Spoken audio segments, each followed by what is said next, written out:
Aquarians 4 March 2025 आज का divine message, goddess guidance, universal message क्या है? यूनिवर्स आपसे क्या कहना चाहते हैं?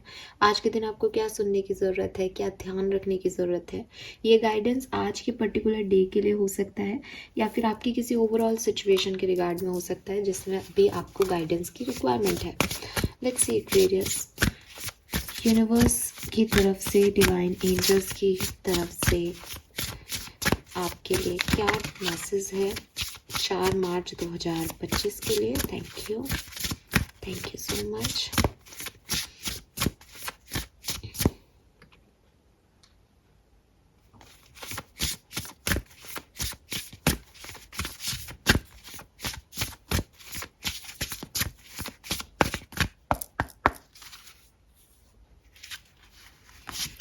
Okay, we have the tower, we have feast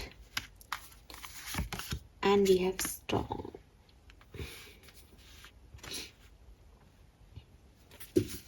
और बॉटम में है स्केपिस्ट।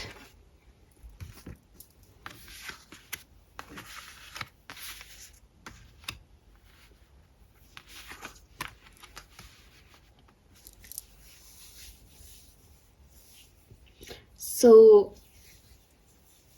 कलर ऑफ द डे अगर मैं देखती हूँ तो मुझे दिखता है मरून और रेड कलर। नंबर्स की अगर मैं बात करूँ तो डेफिनेटली नंबर 1 की ऊर्जा है यहाँ पे, नंबर 8 की ऊर्जा है, नंबर 7 है, नंबर 9 है। 1 7 8 9 ये नंबर है यहाँ पे सिग्निफिकेंटली। कार्ड्स पे अगर हम नंबर देखें तो यहाँ पे नंबर 3 की भी ऊर्जा है। 44 से 8 मैं आपको बता चुकी, बट 4 नंबर सिग्निफिकेंट है। 44 444 आपको बहुत सिग्निफिकेंटली देखने को मिल रहा है, ऐसा हो सकता है। 29 से नंबर 11 की ऊर्जा है, 2 नंबर की ऊर्जा है और 32 से 5 नंबर की ऊर्जा है।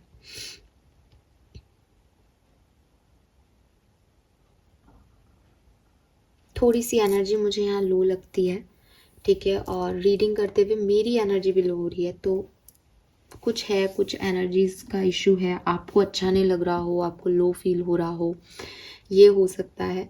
या फिर कुछ चीज़ें हैं, जैसे यहाँ पे इस कार्ड में ना बहुत सारे ऐसे स्पाइडर के आप देखोगे ऐसे ये दिख रहे हैं। ये बेसिकली हमें बताते हैं कि बहुत लंबे समय से घर की सफाई नहीं हुई या दिमाग में जाले लग रहे हैं ना, दिमाग में कुछ कहानियाँ बुन ली हैं, अब फिर उसी में उलझ गए हैं, तो कुछ उलझने हैं, कुछ लो एनर्जी है, कुछ अच्छी फीलिंग्स नहीं आ रही, ये वाली एनर्जी मुझे दिखती है। इस पूरे कार्ड में थोड़ी सी कार्ड की जो वाइब्रेशंस है वो भी ये है, ना केवल ये जाल है यहाँ पे बल्कि कब भी गिरा हुआ है, तो बता रहा है कि कुछ नुकसान भी हुआ है। सो थोड़ा सा ध्यान रखें एक्वेरियस। पहली चीज़ तो मैं आपको ये कहूँगी, 4 नंबर की ऊर्जा है, फोर्थ की डेट की हम बात कर रहे हैं और यहाँ पे तूफानों की बात भी हो रही है विद दिस स्टॉर्म। सो मुझे एनर्जी ऑरिकल डेक का स्टॉर्म वार्निंग वाला कार्ड याद आ रहा है। थोड़ा सा एहतियात बरतने की ज़रूरत है, इम्पल्सिव कुछ भी करने की ज़रूरत नहीं है, चीज़ें उलझ सकती हैं, ठीक है। थोड़ा सा नाउ मैसेजेस क्या हैं, अगर हम मैसेजेस पे चलें तो देखिए, सबसे पहले अगर कहीं ऐसा लगे कि सिचुएशन हक में नहीं हो रही, समझ में नहीं आ रहा क्या करना है क्या नहीं, तो वहाँ पे चुपचाप बैठ करके पॉजिटिव अफर्मेशन करना आपके लिए ज़्यादा सही होगा, बजाय कि इन्वॉल्वमेंट लेना और फिर उसमें कुछ एक्सेस में काम करना। बिकॉज वो एक्सेस में काम करना ना, वो स्पाइडर वेब की तरह ना, वो आप उलझ जाओगे उसमें। बिकॉज जैसे कहते हैं ना कि अभिमन्यु वो चक्रव्यूह में फंस गया था, तो इट इज़ लाइक कि आपको नहीं दिखाई दे रहा, बट कुछ लोग शायद आपके फेवर में नहीं बात करें या सिचुएशन कुछ अनहेल्दी सी हो, जिसमें मैं आपको डरा नहीं रही, सिर्फ आपको एक बात बता रही हूँ, हो सकता है आप इस चीज़ को फील कर रहे हो, मैं तो फील कर रही हूँ, तो इट मीन्स कि आप इसमें हो, गाइडेंस दे रही हूँ, ये नहीं कह रही कि ये होगा, प्रेडिक्शन नहीं है ना, तो घबराना मत। लेकिन फिर भी मैं कह रही हूँ कि उलझन अगर ऐसी फील हो तो शांति से कोने में बैठ करके और स्पेल वर्क करना ज़्यादा अच्छा रहेगा, ठीक है। रिलैक्सेशन टेक्निक्स यूज़ करना ज़्यादा अच्छा रहेगा, बजाय कि उस मैस में इन्वॉल्व होने के, एटलीस्ट आज के दिन, ठीक है। दूसरी चीज़, अगर आपकी लाइफ में कोई मैस ऑलरेडी चल रहा है या क्रिएट हो गया था पास में, तो कोशिश करें कि उससे निकलें। ठीक है, आपको ये नहीं सोचना है इस पर्टिकुलर टाइम पे कि मैं उस मैस में विक्टोरियसली निकलूं, या मुझे कोई काफ़ी क्लैरिटी मिल जाए, या मुझे सवालों के जवाब मिल जाएं, या लोग मुझे माने कि मैंने बहुत बड़ा काम कर लिया। ये दिन नहीं है आज का। ठीक है, आज के दिन में बच के निकलना इज गुड, बिकॉज स्टॉर्म के नीचे वो एस्केपिस्ट का कार्ड है। जनरली ये कार्ड कुछ और मैसेज देता है, आपने मेरी रीडिंग देखी हो तो आप समझ गए होंगे, लेकिन आज ये कार्ड मुझे कह रहा है कि कुछ चीज़ों से बच के निकलना बहुत ज़रूरी है। आप ये चीज़ समझें कि कृष्ण भगवान ने भी उनको रणछोड़ दास कहते हैं, तो ठीक है उनका ये नाम हो गया, लेकिन जब वो उनको वहाँ से भागना ज़रूरी था, कुछ प्लानिंग थी, कुछ प्रोसेस था वैसा, तो उस पर्टिकुलर टाइम पे वहाँ पे उस युद्ध को जीतना उनके लिए इम्पोर्टेंट नहीं था।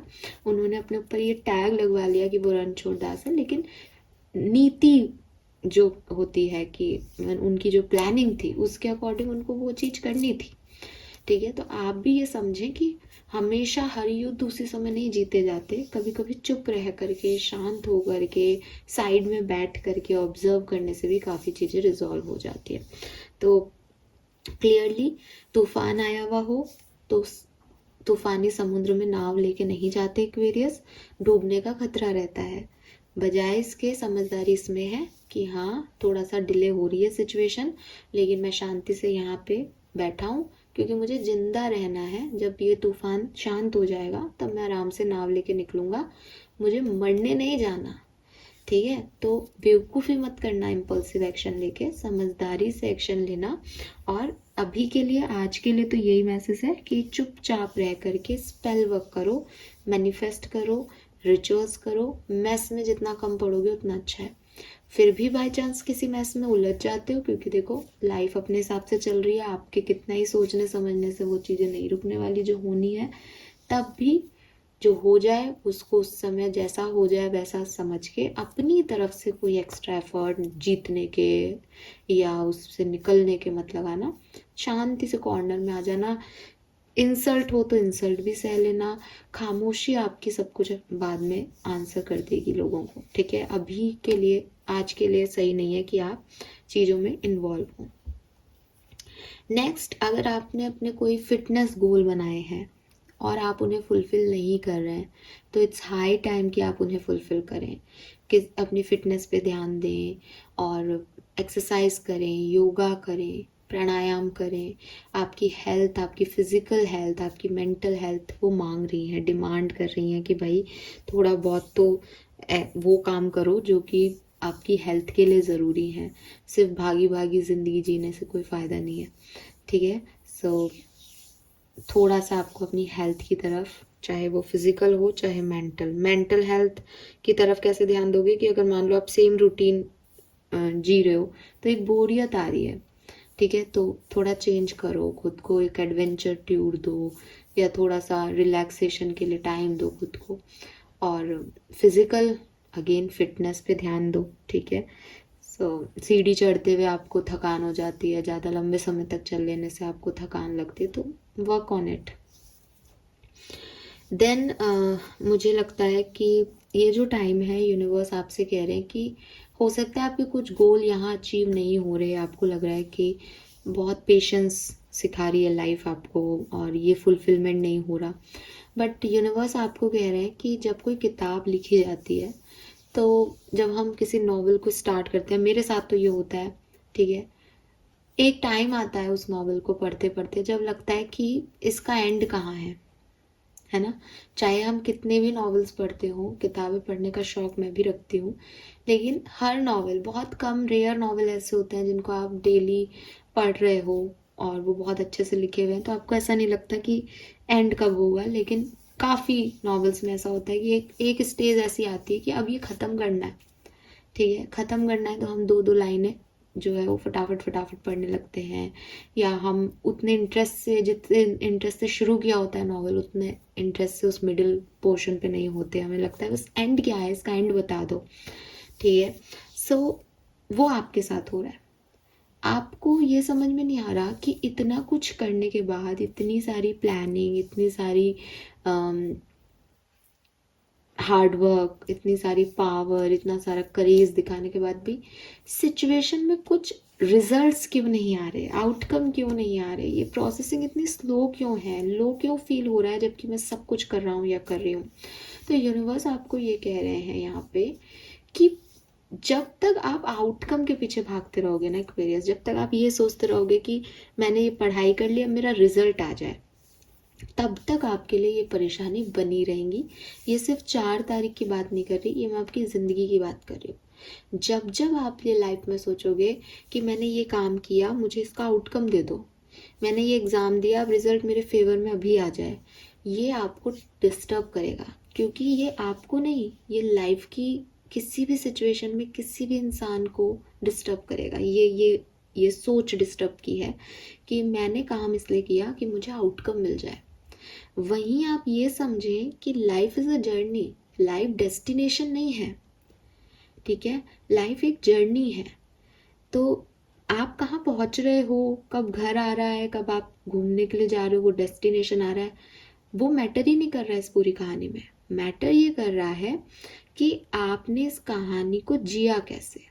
इसीलिए जब मैं नॉवेल की बात कर रही थी तब भी मैं ये कह रही थी कि मैटर ये नहीं कर रहा कि आपने उस नॉवेल को कितने दिन में पढ़ा, आप कितने बोर हुए क्या नहीं हुए।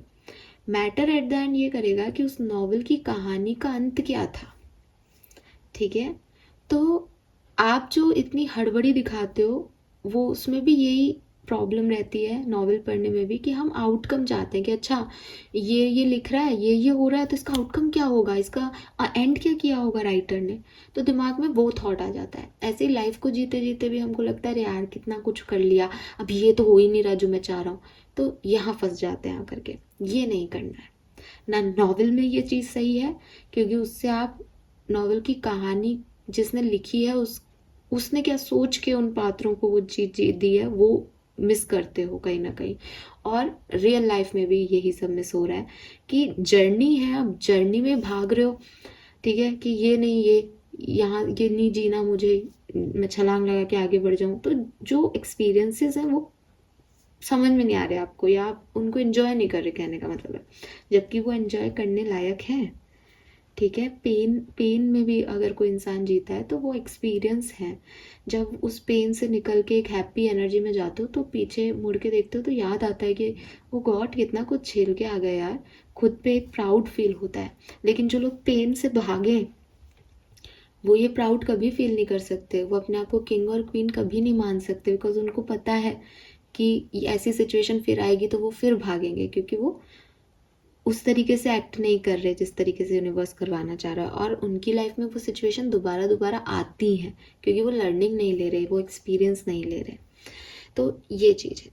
लास्ट मैसेज जो मुझे आपके लिए मिलता है आज के दिन का, एक तो ना आप कोई बुक पढ़ रहे हो क्या इन दिनों, कोई कोई बुक पढ़ रहे हो, मुझे बुक्स की बहुत आ रही है, बुक लिखना चाह रहे हो आप, बुक्स पढ़ रहे हो आप इन दिनों, तो उस बुक में आपको सवालों के जवाब मिल सकते हैं। पहली चीज़, स्पेशली अगर आप कोई ऐसी बुक पढ़ रहे हो अबाउट मैनिफेस्टेशन या स्पिरिचुअल बुक कोई, तो आपको आपके कुछ सवालों के जवाब आप किताबों में मिलेंगे एक्वेरियस।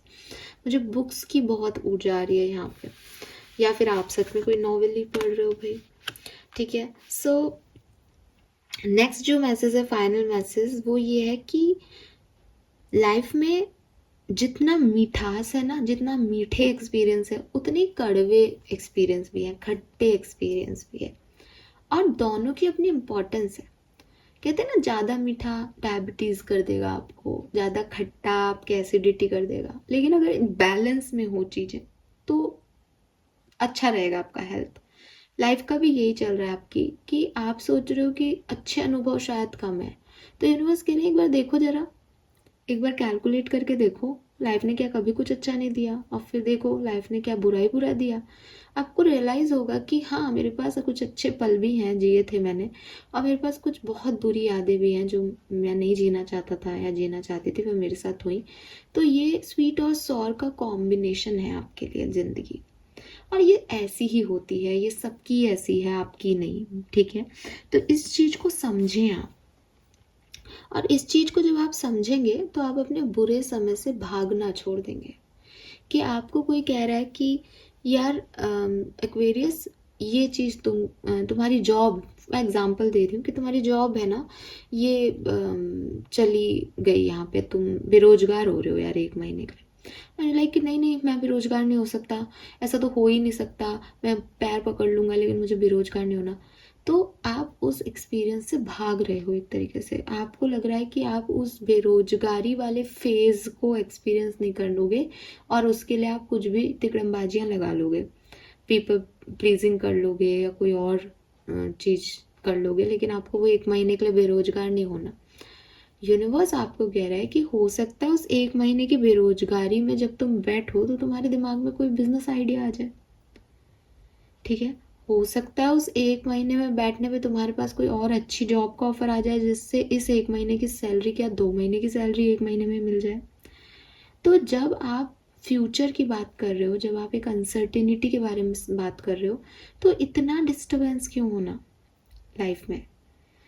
जो कुछ भी आने वाला है उसको लो, उसको झेलो, उससे भाग करके भी आप वहीं पहुंचोगे। अगर आपको लगता है मैं आज पीपल प्लीजिंग करके इस जॉब को बचा लूँ, 1 महीने बाद चली जाएगी, क्योंकि लोग आपसे बाद में नाराज हो जाएंगे, क्योंकि आपकी वो जगह ही नहीं है, आपके लिए वो जॉब बनी ही नहीं है।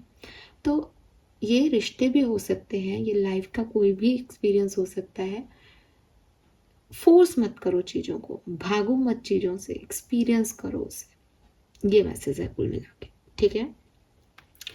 यस एक्वेरियस, और पॉसिबिलिटीज़ हैं, नंबर 5 की ऊर्जा है यहाँ पे, 2 3 4 5 है। तो मुझे लगता है कि ज़िंदगी आपको किसी डायरेक्शन में पुश कर सकती है कि थोड़ा चैलेंज आए आपकी लाइफ में। नंबर 5 चेंजेस, चैलेंजेस का नंबर है, तो चैलेंज आए, स्टेबिलिटी तक पहुंचने से पहले कुछ चैलेंज आपको दे यूनिवर्स, ये ऐसा भी महसूस हो रहा है।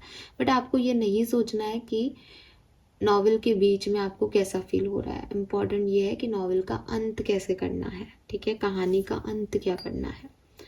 लेट्स सी एक्वेरियस की आपके लिए कर्मा मैसेज क्या है 4 मार्च 2025 का।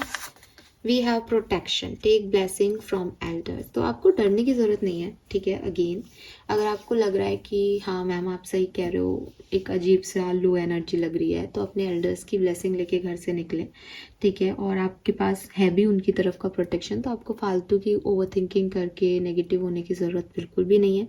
यू आर प्रोटेक्टेड, और घर के बड़ों का आशीर्वाद लेके, अपने एंसेस्टर्स का आशीर्वाद लेके घर से निकले, कुछ भी प्रॉब्लम नहीं होगी। Fine, this is all for you guys. Thank you so much reading को देखने के लिए। चैनल को लाइक और सब्सक्राइब कीजिएगा। Bye bye.